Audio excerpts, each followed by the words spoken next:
দুবাইয়ের প্রবাসীর বউ আরেকজনের হাত ধরে চলে গেছে। কারণটা কি বিস্তারিত আমার এখন মুখের থেকে শুনেন। তার বউ কি জন্য অন্য পুরুষের সাথে পরকীয়া করে চলে গেছে। এখানে আমাদের ওই মহিলার দোষ হয়েছে 1%, 99% হয়েছে দুবাই প্রবাসীর। আর এই দুই একটা প্রবাসীর কারণে আমাদের সকল প্রবাসীর ইজ্জত মান সম্মান একবারে শেষ।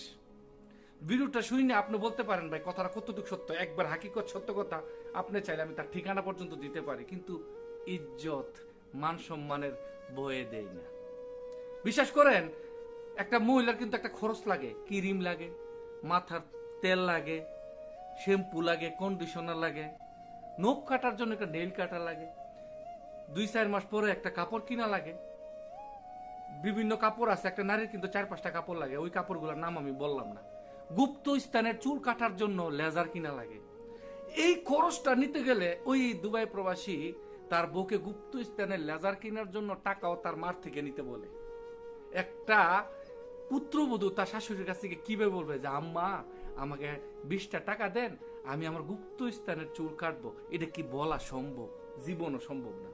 এই জন্য তার বউ তার অবহেলায় তার থেকে কিচ্ছু না পাওয়া, আর সে একটা আনরোমান্টিক বলতে তার মধ্যে রোমান্টিকের ছোঁয়াও নাই।